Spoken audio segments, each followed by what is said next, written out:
காசியில கோயில் கொண்டிருக்கக்கூடியது எம்பெருமான் விஸ்வநாதன்.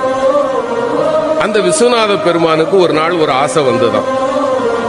ஒரு பிச்சைக்காரனா காசி வீதியில போனா நம்ம எப்படி வரவேற்பார்கள்? அதனால அவர் பிஷாண்டி தானே, அவருக்கு ஒன்றும் புதுசு இல்லையே. அவர் ஒரு பிச்சைக்காரனாக வீதியில் வருகிறார்.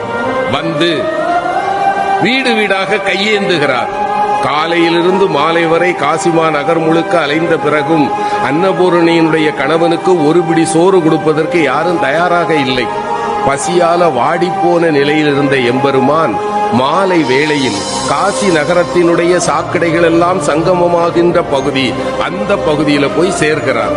அங்கே ஒரு ஏழை உட்கார்ந்திருக்கிறான். அவன் தொழுநோயாளி.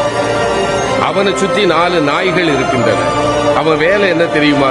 காலையிலிருந்து சாயங்காலம் வரைக்கும் எங்கெங்கெல்லாம் அலைய முடியுமோ அலைஞ்சு அவனுக்கு உணவை கொண்டு வருவான். 5 பங்கு வைப்பான். தன்னை சுற்றி இருக்கிற 4 நாய்களுக்கு 4 பங்கு, 5வது இவனுக்கு. அப்படி 4 நாய்களுக்கும் கொடுத்து விட்டு இவன் சாப்பிட போகும்போது சிவபெருமான் போய் கை நீட்டினான். பசிக்குதுப்பான்னா. அவன் அப்படி ஏற இறங்க பார்த்தான். பாதியை கொடுத்துருக்கலாம்ல, முழு உணவையும் கொடுத்து சாப்பிடுன்னா. இறைவன் ஆடி போயிட்டான். பெரிய பெரிய மாளிகையினுடைய வீடுகள்ல கூட எனக்கு ஒரு பிடி உணவு கிடைக்கல, இவன் மொத்த உணவே இவ்வளவுதான், இவங்கிட்ட நான் யாருன்னு சொல்லிடணும். அப்பா நான் யார் தெரியுமா? அந்த ஏழை சொன்னான். ரொம்ப தேவையா?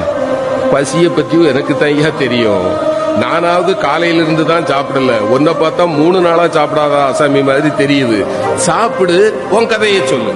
இல்ல நான் சொல்லுவேன். உனக்கும் போக்கிடம் கிடையாது. யார பார்த்து? சிவபெருமான பார்த்து. உனக்கும் போக்கிடம் கிடையாது, எனக்கும் போக்கிடம் கிடையாது. இங்கதானே இருக்க போறோம், சாப்பிட்டுக்கிட்டு சொல்லுப்பா. இல்லையா, நான் சொல்லியே ஆகணும். அந்த ஏழை சிரித்து கொண்டே சொன்னார். என்ன பெருசா சொல்லிட போற? நீ யார்? அவ்வளவுதானே. நான் சொல்லவா? நீ பரம்பொருள்.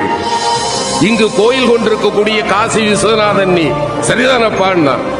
இறைவன் ஆடி போயிட்டான். ஞானிகளாலும் கண்டுகொள்ள முடியாத என்னை மகனே நீ எப்படிப்பா கண்டுகொண்டாயின்னா. அந்த ஏழை சொன்னா, இந்த ஊர்ல யாருமே என்ன மனுஷனா பார்க்க மாட்டாங்க ஐயா. என்ன பார்த்தா 100 அடி தள்ளி போயிடுவாங்க. ஆனால் என்னைக்கு சமமாக அமர்ந்து அழுகி போன என் கையில் இருக்கிற உணவை கூட உண்பதற்கு ஒருவன் கையேந்துவான் என்றால் என் கருணை கடலே, உன்னை தவிர வேறு யாரால் ஐயா இது முடியும்?